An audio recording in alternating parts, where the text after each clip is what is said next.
তোমরা যারা দর্শনে মেজর নিয়ে এবছরে ফার্স্ট সেমিস্টারে ভর্তি হয়েছো তাদের দর্শনের সিলেবাস এবং কোন কোন প্রশ্নগুলো তোমরা এবারে 2026 অর্থাৎ তোমাদের কিন্তু পরীক্ষা হবে 27 হিসাবে তোমরা কোন কোন প্রশ্নগুলো এখন থেকে প্রিপারেশন নেবে সেটা আমি তোমাদের হাতের মুঠোয় করে দিলাম। দেখো, তোমাদের এখানে একটু পরিষ্কার করে বলে রাখি, তোমরা এবছরে নতুন স্টুডেন্ট, অর্থাৎ তোমাদের কিন্তু মোটামুটি তোমাদের সিলেবাস এবং তোমাদের কি কি বিষয় আছে বুঝতেই কিন্তু অনেক সময় লেগে যাবে। তোমাদের একটু ধারণা থাকা উচিত যে তোমাদের মেজরে থাকলে পরে তোমাদের আর কি কি সাবজেক্ট থাকবে, সেই বিষয়গুলো একটু বলে দিচ্ছি, পরিষ্কার করে একটু শুনে নাও। ধরো তোমার মেজর দর্শন আছে, মেজর দর্শন বা বাংলা যাই থাকুক না কেন, তুমি যে সাবজেক্টে মেজরে নেবে সেই সাবজেক্টে কিন্তু একটা সেক পেপার অর্থাৎ SEC, সেই সাবজেক্টেরই একটা সেক পেপার সাবজেক্ট থাকবে। অর্থাৎ তুমি যদি দর্শন মেজর নাও, দর্শনে সেক পেপার থাকবে একটা। আর থাকবে কি মাইনর। মাইনরটা কিন্তু তুমি যদি দর্শন নাও, দর্শন ছাড়া অন্য কোনো একটা বিষয় মাইনর, সেটা বাংলা হতে পারে, ইতিহাস হতে পারে, রাষ্ট্রবিজ্ঞান হতে পারে, এডুকেশন হতে পারে, ইত্যাদি ইত্যাদি। যে কোনো একটা বিষয় তোমার এটা কলেজের চুজ ব্যাপার আছে বা তোমার ব্যক্তিগতভাবে চুজ থাকতে পারে। তাহলে বিষয়টা কি দাঁড়ালো, তোমার মেজর যে বিষয় থাকবে অর্থাৎ দর্শন যদি থাকে, দর্শন মেজর, তার সাথে সেক পেপার একটা দর্শনের, আর দর্শন ছাড়া অন্য বিষয় একটা মাইনর। ঠিক আছে, পরিষ্কার হলো। এর সাথে তিনটে MCQ পেপার থাকবে। একটা থাকবে AECC1, AECC1 একটা পেপার থাকবে যেটা MCQ হবে, বাংলা বিষয়ের উপরেই থাকে। আর থাকবে VAC, আর একটা থাকবে MDC। তাহলে কি আছে, VAC, MDC এবং AECC, এই তিনটে পেপারে MCQ পেপার তোমাদের পরীক্ষা হবে। ঠিক আছে, তাহলে তিনটে MCQ আর তিনটে বড় প্রশ্ন, অর্থাৎ 2, 5, 10 নম্বরের প্রশ্ন পরীক্ষা হবে। তাহলে ক্লিয়ার হলো ব্যাপারটা। এবার দেখো, তোমাদের আমি দর্শনের সিলেবাস একটু আলোচনা করে দিই এবং দর্শনের কোন কোন অধ্যায় থেকে কোন কোন প্রশ্নগুলো তোমরা বছরের 2026 বা 27-এর জন্য তোমরা প্রস্তুতি নিচ্ছ। দেখবে আমার চ্যানেলেই একমাত্র আমি তোমাদের প্রথমে যেমন সাজেশন আপলোড করে দিই তোমাদের প্রিপারেশন নেওয়ার জন্য, লাস্ট মিনিট সাজেশন অর্থাৎ পরীক্ষার 1 মাস আগে আমি লাস্ট মিনিট সাজেশন হাতে মুঠো করে দেবো, যেখানে শুধুমাত্র স্টার প্রশ্নগুলো থাকবে। তোমাদের একটু ধারণা দিয়ে দিই যে তোমাদের কিন্তু পরীক্ষা প্রশ্নপত্র 2 নম্বরের 15টা থাকবে, অর্থাৎ 2 নম্বরের 15টা থাকবে, লিখতে হবে 10টা, তা 10 গুণ 2 20 নম্বর। এছাড়া থাকবে 5 নম্বরের 6টা, লিখতে হবে 4টে, তাহলে 5 গুণ 4 20 নম্বর। আর 10 নম্বরে থাকবে 4টে, লিখতে হবে 2টো, তা 10 নম্বরে 4টে থাকবে, লিখতে হবে 2টো, তাহলে 10 গুণে 20। তাহলে 2 নম্বরের থেকে 20 নম্বর, 5 নম্বর থেকে 20 নম্বর, আর 10 নম্বর থেকে 20 নম্বর, এই হলো 3 20 60 নম্বর। এছাড়া থাকবে তোমাদের অ্যাটেন্ডেন্সের উপরে 5 নম্বর।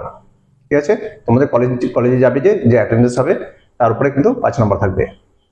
আর থাকবে ইন্টারনাল, অর্থাৎ একটা ক্লাস টেস্ট, সেটা তোমার যে ডিপার্টমেন্টে পড়বে, অর্থাৎ দর্শনের জন্য দর্শন ডিপার্টমেন্টের স্যার বা ম্যাডাম, বাংলার জন্য বাংলার স্যার বা ম্যাডাম, যে যে বিষয় থাকবে সেই বিষয়ে ডিপার্টমেন্টের স্যার বা ম্যাডাম তোমাদের একটা 10 নম্বরের ইন্টারনাল পরীক্ষা নেবে। ইন্টারনাল বলতে তোমাদের একটা ক্লাস টেস্ট, অর্থাৎ স্যার বা ম্যাডাম তোমাদেরকে 4টে বা 2টো প্রশ্ন বলে দেবে, এই 2টো বা 4টে প্রশ্নের মধ্যে তোমাদেরকে একটা বা 2টো লিখতে হবে। বা কোনো কোনো স্যার ম্যাডাম 2 নম্বর প্রশ্ন পরীক্ষা নেয়, 2 নম্বরে 5টা প্রশ্ন 10 নম্বর। ঠিক আছে, তাহলে এই হলো তোমাদের পুরো কনসেপ্টটা আমি ক্লিয়ার করে দিলাম, তোমাদের কি কি বিষয় থাকবে। দেখো, দর্শন আমি অধ্যায় কি আলোচনা করেছি, অধ্যায় কি আছে তোমাদের সূচিপত্র। দেখো, তোমাদের দর্শনের ভারতীয় দর্শন আর পাশ্চাত্য দর্শন থাকবে। তাহলে ভারতীয় দর্শন, পাশ্চাত্য দর্শন, ভারতীয় দর্শন থেকে কি আছে দেখো, ভারতীয় দর্শন থেকে আমি কি কি প্রশ্ন রেখেছি একটু নোট করো। আজকে তুমি যে খাতায় লিখে রাখবে সেই খাতাটা যত্ন করে রাখবে। এই প্রশ্নগুলি কিন্তু তোমাদের আমি লাস্ট মিনিট সাজেশন, অর্থাৎ পরীক্ষা তোমাদের যখন হবে, অর্থাৎ তোমাদের পরীক্ষা হতে হতে ফেব্রুয়ারি মাস, ধরো ফেব্রুয়ারি মাসে যে পরীক্ষা হবে ফেব্রুয়ারি মাসের আগে অর্থাৎ জানুয়ারি মাসে আমি তোমাদেরকে এই প্রশ্নগুলোর উপরই কিন্তু স্টার মার্ক প্রশ্ন দিয়ে দেবো। তোমাদের প্রশ্ন 10টা বড় প্রশ্ন থাকবে, লিখতে হবে 6টা, আমি 10টা মতনই এক্সট্রা মার্কস দেবো। অর্থাৎ পরীক্ষায় যে কটা প্রশ্ন থাকবে সে কটা আমি তোমাদের এক্সট্রা মার্কস দেবো এই প্রশ্নগুলোর উপরে। আজকে আমি তোমাদের 22 থেকে 23টা প্রশ্ন দিচ্ছি। এই 22-23টা প্রশ্ন তোমরা এখন থেকে প্রিপারেশন নিলে বেশি দিন সময় লাগবে না, আমি ভেরি ইম্পর্টেন্ট প্রশ্নগুলোকে টেনে এনেছি। তাই তোমরা কি করবে, এই প্রশ্নগুলোকে ভালো মতো ভাবে এখন থেকে প্রস্তুত করো। এবার দেখো, তোমাদের আমি কোন কোন প্রশ্ন দিয়েছি একটু নোট করো। প্রথমে ভারতীয় দর্শন থেকে কি দেখবে, দেখো ভারতীয় দর্শনের মৌলিক বৈশিষ্ট্য, খুব গুরুত্বপূর্ণ প্রশ্ন। ধরে নাও পরীক্ষা এবার ছেড়ে এসেই গেছে, কি প্রশ্ন, ভারতীয় দর্শনের মৌলিক বৈশিষ্ট্য। ঠিক আছে, আমি কিন্তু লাস্ট মিনিট আবার স্টার মার্কস দেবো। তোমরা অবশ্যই চ্যানেলটা সাবস্ক্রাইব করে রাখবে এবং তোমাদের বন্ধুদেরকেও বলবে চ্যানেলটি সাবস্ক্রাইব করে রাখতে।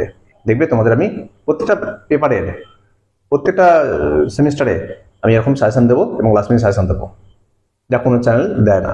দুরকম করে সাজেশন তোমাদেরকে হাতে দেয় না, প্রথম প্রিপারেশনের সাজেশন পাবে না, সবাই লাস্ট মিনিট সাজেশনই দেয়। তাই তোমাদের প্রিপারেশন নেওয়ার জন্য প্রথম থেকে সাজেশনটা দিয়ে দিলাম। দেখো ঠিক আছে, প্রথম প্রশ্ন ভেরি ইম্পর্টেন্ট, ভারতীয় দর্শনের মৌলিক বৈশিষ্ট্য। এবার দেখো পরের প্রশ্ন, বৈদিক সাহিত্যে বর্ণিত বিভিন্ন প্রকার ঋণের বিবরণ দাও। কি দিলাম? বৈদিক সাহিত্যে বর্ণিত বিভিন্ন প্রকার ঋণের বিবরণ দাও। খুব গুরুত্বপূর্ণ প্রশ্ন কিন্তু সব, ঠিক আছে, একটা প্রশ্ন তোমরা ছাড়বে না, প্রথম থেকে কিন্তু এগুলো প্রস্তুত রাখো। তারপর দেখবে ভারতীয় দর্শনকে দুঃখবাদী বলা হয় কেন। কি দিয়েছি? ভারতীয় দর্শনকে দুঃখবাদী বলা হয় কেন, ঠিক আছে। এরপর দেখো চারবাক দর্শন থেকে, চারবাক দর্শন থেকে তোমরা কোন কোন প্রশ্নগুলো তৈরি করছো প্রথম থেকেই। প্রথম প্রশ্নে খুব গুরুত্বপূর্ণ প্রশ্ন, প্রত্যক্ষই একমাত্র প্রমাণ, চারবাকদের এই মত ব্যাখ্যা করো। কি দিয়েছি? প্রত্যক্ষই একমাত্র প্রমাণ, চারবাকদের এই মত ব্যাখ্যা করো। এই প্রশ্নটা যদি একটু ঘুরিয়ে দেয় তোমাদের এইভাবে আসতে পারে যে চারবাকরা কেন প্রত্যক্ষকে একমাত্র প্রমাণ হিসেবে গ্রহণ করেছেন। দিতে পারে চারবাকরা কেন প্রত্যক্ষকে একমাত্র প্রমাণ বলে স্বীকার করেছেন বা গ্রহণ করেছেন, ঠিক আছে, একই উত্তর। এরপর দেখো পরের প্রশ্ন কি দেখবে, চারবাক দেহাত্মবাদ বা ভূত চৈতন্যবাদ ব্যাখ্যা ও বিচার করো। কি দিয়েছি?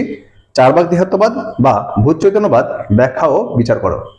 এই প্রশ্ন যদি তোমাদের একটু ঘুরিয়ে আসে, দেখো সবসময় কিন্তু সেম সেম প্রশ্ন আসবে না, এর বিপরীত প্রশ্ন কি হতে পারে আমি কিন্তু তোমাদেরকে সঙ্গে সঙ্গে দিয়ে দিচ্ছি, তোমরা এগুলোকে নোট করো ভালো করে। এই প্রশ্নটা যদি অথবা হিসেবে আসে বা ঘুরিয়ে যদি আসে, হয়তো এটা দিল না অন্য একটা দিল, উত্তর একই। কি প্রশ্ন?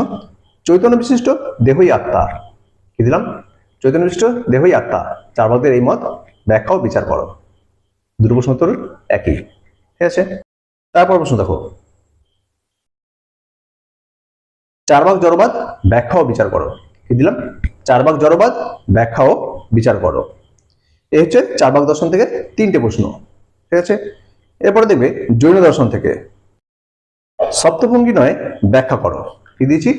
সপ্তভঙ্গি নয় ব্যাখ্যা করো, জৈন দর্শন অনুসারে সপ্তভঙ্গি নয় ব্যাখ্যা করো। তারপরে দেখবে জৈনদের অনুসরণ করে জীবের বন্ধন দশার বিবরণ দাও। কি দিলাম? জৈনদের অনুসরণ করে জীবের বন্ধন দশার বিবরণ দাও। আর একটা দেখে রাখবে টিকা হিসাবে দেখবে। কি দেখবে টিকা হিসাবে? জৈনদের পঞ্চমহাব্রত ও ত্রিরত্ন আলোচনা করো। কি দিলাম? জৈনদের পঞ্চমহাব্রত ও ত্রিরত্ন আলোচনা করো। এবার দেখো বৌদ্ধ দর্শন থেকে কি দেখবে। বৌদ্ধ দর্শন থেকে তোমরা যে প্রশ্নগুলো দেখবে সেটা হচ্ছে গিয়ে বৌদ্ধ খনিকত্ববাদ ব্যাখ্যা ও বিচার করো। কি দিলাম? বৌদ্ধ খনিকত্ববাদ ব্যাখ্যা ও বিচার করো। এবার দেখো এই প্রশ্নটা যদি ঘুরিয়ে আসে, অর্থাৎ এটা দিল না সরাসরি, অন্য একটা প্রশ্ন তো আমাদের দিয়ে দিল, কি প্রশ্ন দিতে পারে? অথবা, অর্থাৎ এই প্রশ্নটির সাথে অথবা কি আসবে? বৌদ্ধরা সত্তাকে ক্ষণিক বলেছেন কেন? কি আসতে পারে? বৌদ্ধরা সত্তাকে ক্ষণিক বলেছেন কেন? তারপর প্রশ্ন দেখো, প্রতীত সমুৎপাদবাদ তত্ত্বটি ব্যাখ্যা করো। তাহলে কি আছে? বৌদ্ধ দর্শন অনুসারে প্রতীত সমুৎপাদবাদ তত্ত্বটি ব্যাখ্যা করো। আচ্ছা, এবার দেখবে বৌদ্ধ দর্শনে চারটি আর্য সত্য এবং অষ্টাঙ্গিক মার্গ সম্পর্কে আলোচনা করো। কি দিলাম? বৌদ্ধ দর্শনে চারটি আর্য সত্য ও অষ্টাঙ্গিক মার্গ সম্পর্কে আলোচনা করো। এবার দেখো অষ্টাঙ্গিক মার্গ তো 8টা মার্গের কথা উল্লেখ আছে, সেটা তোমরা ডিসকাসে আলোচনা করলে। এবার দেখো বৌদ্ধ দর্শনে চারটি আর্য সত্য, প্রথম আর্য সত্য, দ্বিতীয় আর্য সত্য, তৃতীয় আর্য সত্য, চতুর্থ আর্য সত্য, চারটে আর্য সত্য আছে। পরীক্ষায় কিন্তু এখান থেকে প্রথম এবং দ্বিতীয়টা দিয়ে আলাদাভাবে 5 নম্বরে আসতে পারে। কিরকম দিল? বৌদ্ধ দর্শনে প্রথম আর্য সত্যটি আলোচনা করো বা বৌদ্ধ দর্শনে দ্বিতীয় আর্য সত্যটি আলোচনা করো। অর্থাৎ তোমরা যখন চারটি আর্য সত্য পড়বে ভালোভাবে পড়ে রাখবে প্রথম আর দ্বিতীয়টা, ঠিক আছে, দিয়েও আলাদা 5 নম্বর প্রশ্ন আসতে পারে। এবার দেখো ভারতীয় সত্য তোমরা তাহলে 11টা প্রশ্ন তৈরি করছো প্রথম থেকে। এবার যেটা দিচ্ছি সেটা হচ্ছে পাশ্চাত্য দর্শন। পাশ্চাত্য দর্শনটা থেকে তোমরা কোন কোন প্রশ্নগুলো তৈরি রাখছো তোমাদের 2027-এর জন্য। তবে হ্যাঁ, তোমরা যারা এখনো চ্যানেলটি সাবস্ক্রাইব করোনি, তোমরা নতুন, তোমাদের কিন্তু এখনো যারা 4 ইয়ার্স পড়ছো তার মানে 8টা সেমিস্টার, আর যারা 3 ইয়ার্স পড়ছো 6টা সেমিস্টার, অনেক দূর রাস্তা কিন্তু যেতে হবে তোমাদের। তাই তোমাদেরকে হাতের মুঠে সাজেশন করে দেওয়া কিন্তু একমাত্র আমার চ্যানেলই আছে, যেটা তোমাদেরকে প্রথমে একটা সাজেশন দিয়ে দিই, লাস্ট মিনিট সাজেশনে স্টামার্সগুলো দিই এবং 2 নম্বরের সাজেশন হাতের মুঠে করে দিই। 2 নম্বর সাজেশন কোনো চ্যানেল কিন্তু তোমাদেরকে এভাবে হাতের মুঠে করে দেবে না। 2 নম্বর সাজেশন মানে হচ্ছে বুঝতে পারছো 10 গুণ 2 20 নাম্বার, অনেক বড় নাম্বার। তাই যদি 60 নম্বরের প্রশ্ন হাতের মুঠে করতে হয় তাহলে চ্যানেলটা এখনই সাবস্ক্রাইব করে রাখো এবং বন্ধুদেরকেও অবশ্যই সাবস্ক্রাইব করতে বলবে। এবার দেখো তোমাদেরকে কি দিয়েছি পাশ্চাত্য দর্শন থেকে। পাশ্চাত্য থেকে যেটা দেবে সেটা হচ্ছে প্লেটোর ধারণাবাদ কি বা আলোচনা করো।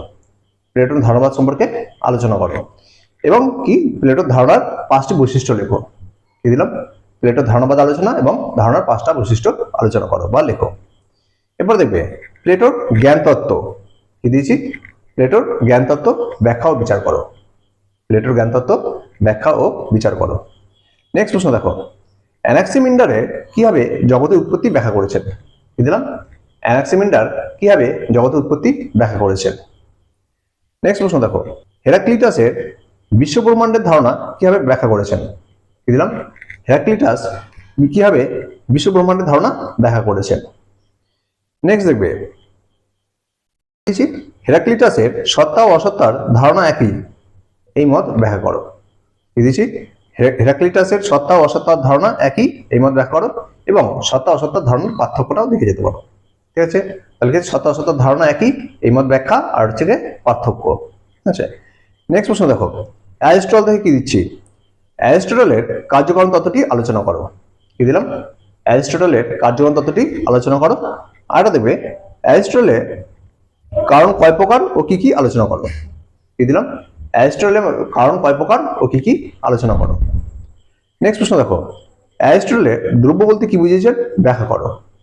কি দিয়েছি, অ্যারিস্টটল দ্রব্য বলতে কি বুঝিয়েছেন ব্যাখ্যা করো। নেক্সট দেখো, অ্যারিস্টটল কিভাবে সম্ভাবনা ও বাস্তবতার পার্থক্য করেছেন।